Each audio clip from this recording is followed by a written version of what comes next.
All right, let's start. We've been waiting enough. The Secretary General spoke this morning at the Security Council's open debate on preventive diplomacy, conflict prevention, and resolution in Africa. He said that all of the UN's work on conflict prevention and resolution relies on partnerships with member states, regional and sub-regional organizations, and others, pointing how the African Union is our key strategic partner in the continent. The Secretary General said we're making progress on conflict prevention in many parts of Africa. As an example, he pointed to the Central African Republic, where the UN, the African Union, and others are cooperating in support of the historic agreement reached in February to end violence against civilians, strengthen the extension of state authority, and bring social and economic development. His full remarks have been made available to you.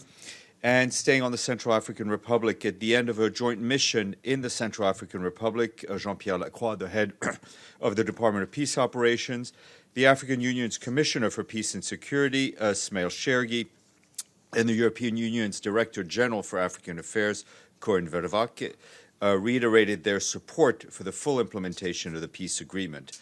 They welcomed the efforts by the President, his government, as well as all who are working towards this goal, which the mission described as the only way to build a durable peace in the country. They were up in Birao, where they saw firsthand the impact of recent clashes on the population.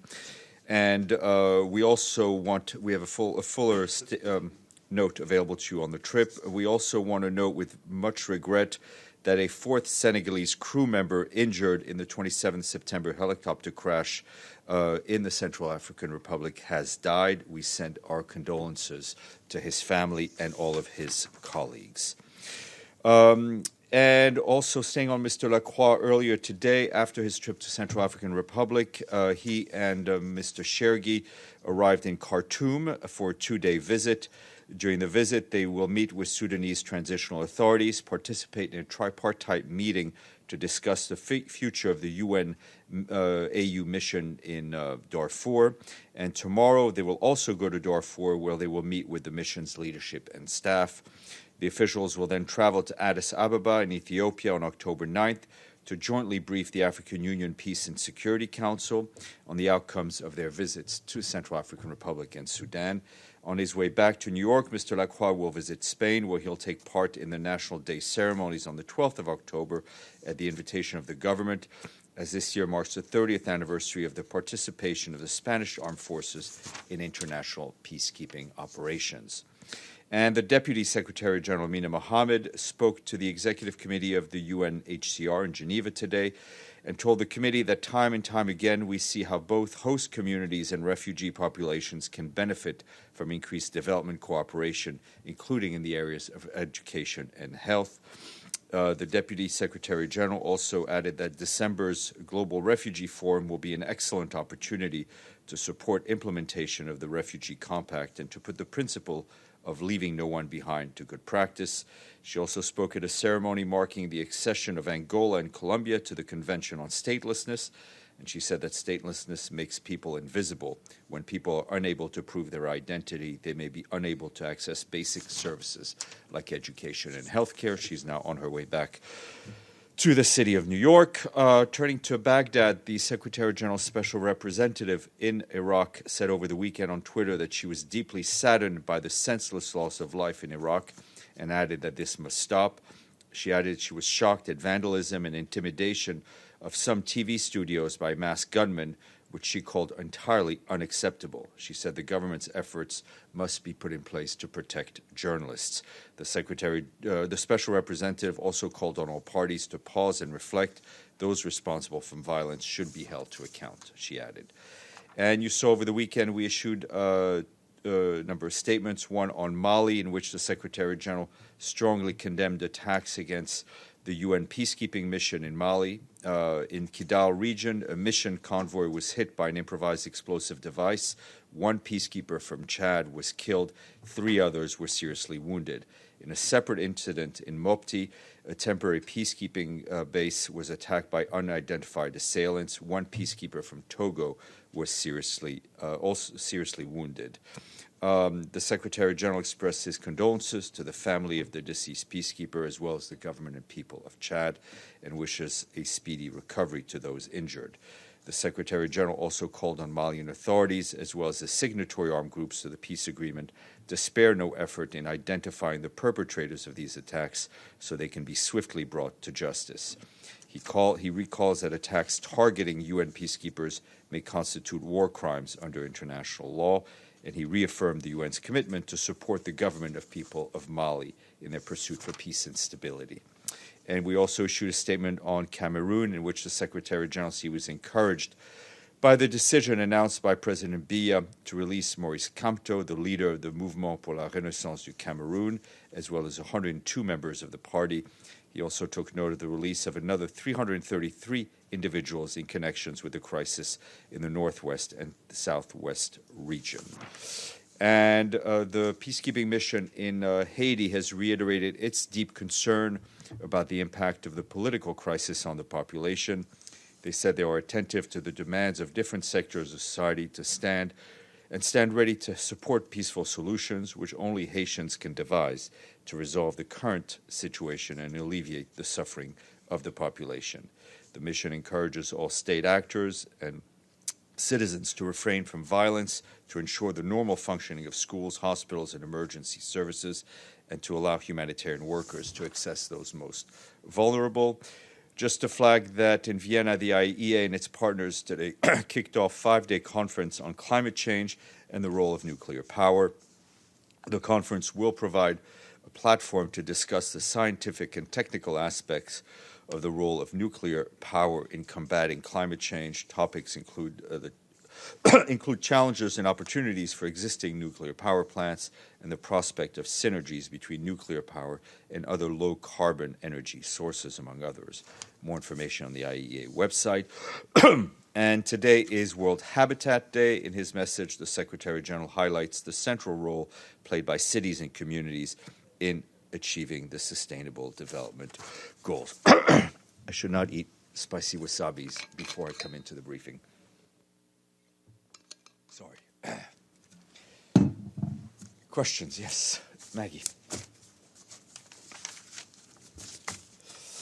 Stéphane, this developing news about northern Syria, has the Secretary General, who has he been talking to? Has he been working the phones? USG DiCarlo is in the region. She'll be in Lebanon later this week. Any chance he might deploy her to Ankara to get a clearer picture of what the Turks plan? Look, we are in touch with the relevant parties, mostly through our office of the Special Envoy. The Secretary General, for his part, is following with great concern the situation in northeastern Syria, in particular the risks to civilians from any potential escalations. It's very important that all parties exercise maximum restraint at this time. The Secretary General also emphasizes that civilians and civilian infrastructure need to be protected at all times, and that sustained, unimpeded, and safe humanitarian access to civilians in need must be guaranteed in order to allow the UN and its humanitarian partners to continue to carry out the critical work in Syria. And I would add that Secretary General reiterates that there is no military solution to the Syrian conflict. The only sustainable solution is a UN-facilitated political process as outlined in Security Council Resolution 2254. So he hasn't himself picked up the phone yet? Only Gare Peterson? There have been contacts at various levels this morning. Yes, sir. A follow-up on Maggie's question. Does the situation where we have a group of people, the Kurds, are on the verge of extinction or cleansing, as described in the Turkish foreign minister statement, isn't that grave reason enough for the Secretary General to take a flight and go to Ankara and start diplomacy on the ground?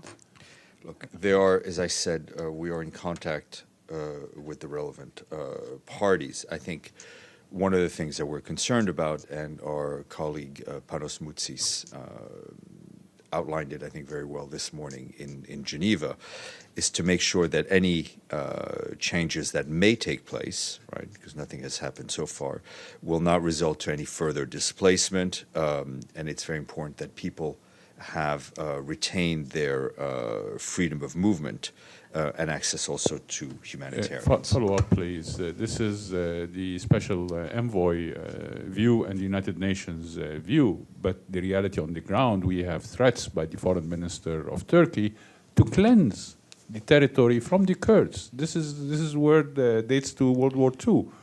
I think isn't that a red flag enough I think to start an untraditional diplomacy in this scenario? First of all,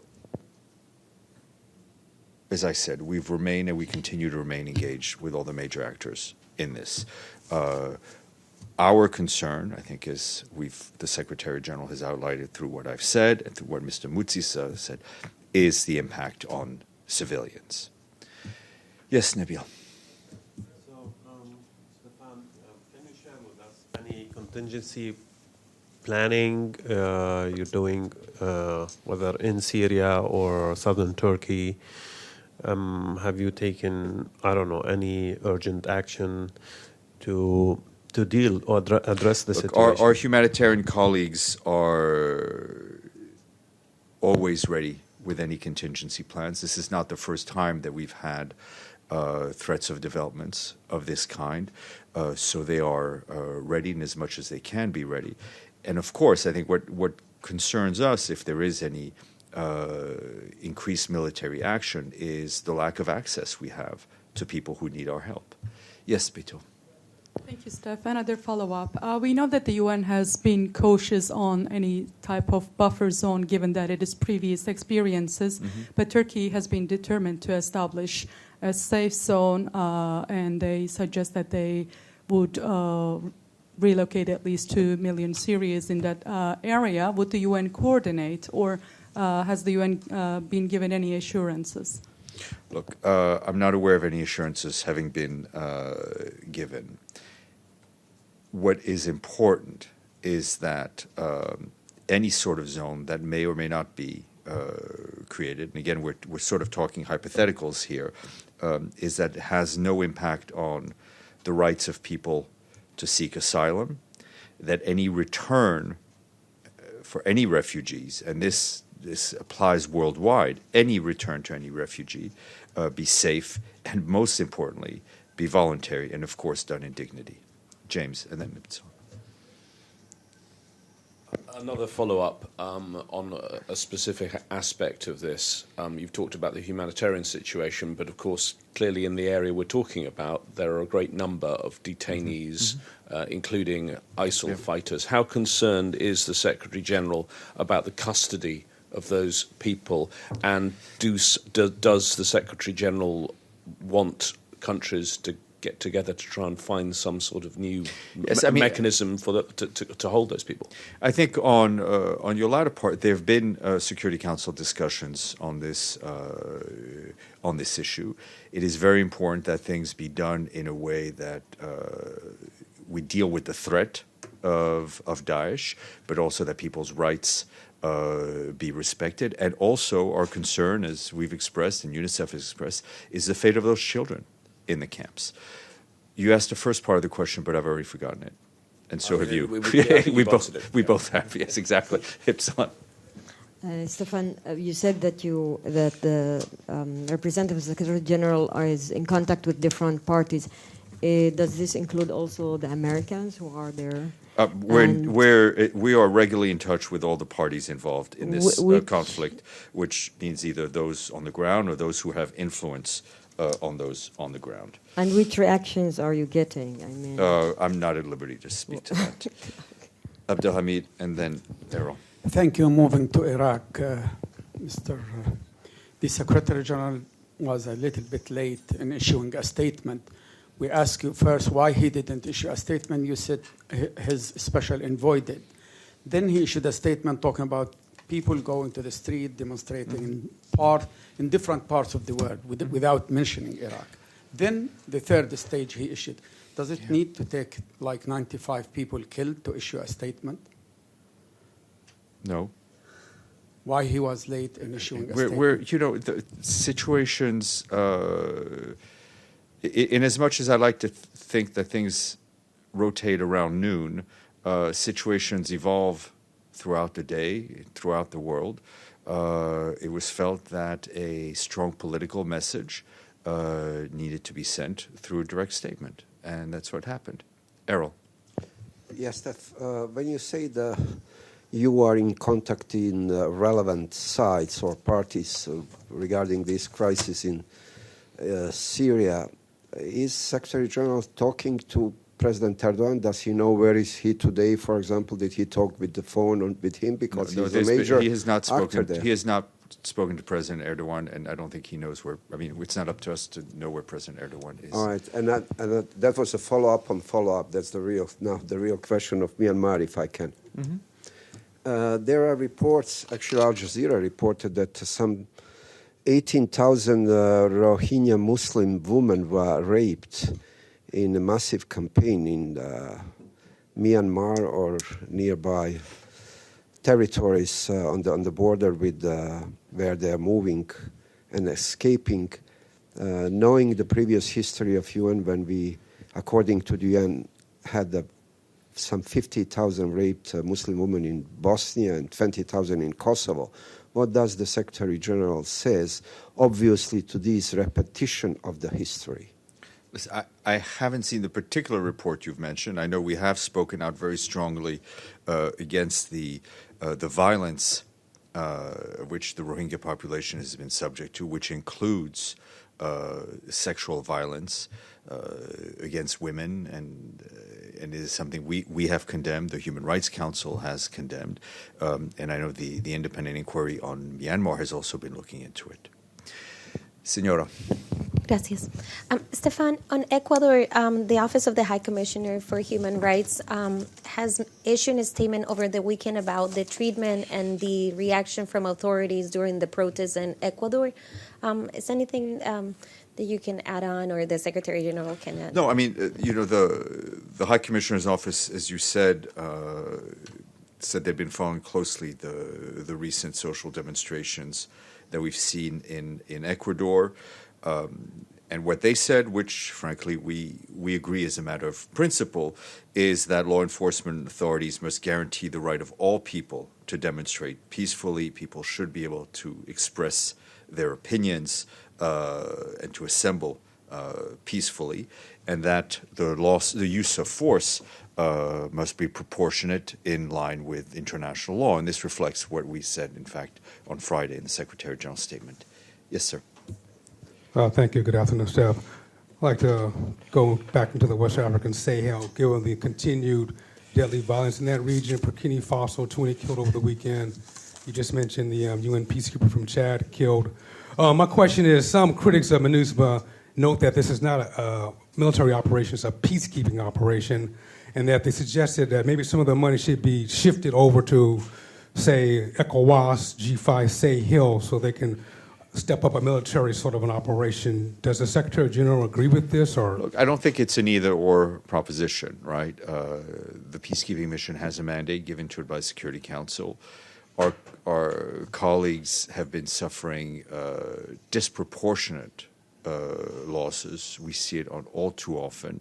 Our Chadian contingent has really borne the brunt of the killings and the injuries to peacekeepers. The Malian authorities, all the signatories to the agreements, also have a responsibility to ensure the implementation. A peacekeeping mission is not a counterterrorism mission. The G5 Sahel force should be supported with regular funding. A peacekeeping mission is traditionally there to create a political space, but we need that political space to be occupied right now. Abdelhamid. Thank you, Stéphane, again. Mr. Martin Griffiths, I think in the last 2 days, he landed in Sana'a. Mm-hmm.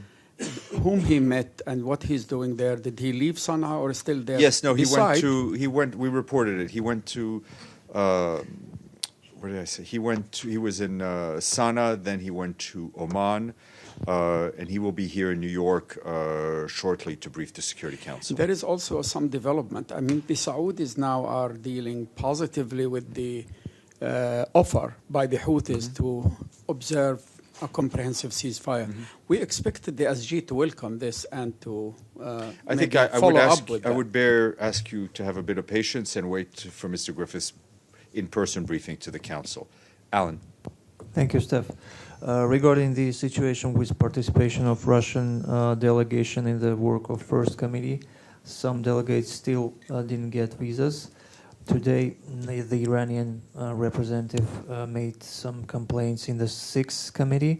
So, regarding this question, don't you find that the work of committees may suffer from the visa policy of the United States? Look, I can't assess the work of the committees. That's for the committees themselves.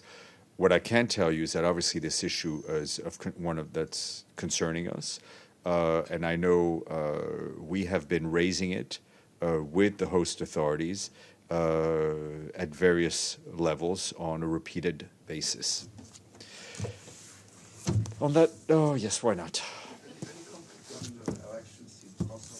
In fact, I do have a comment on the election in Kosovo. What do you know?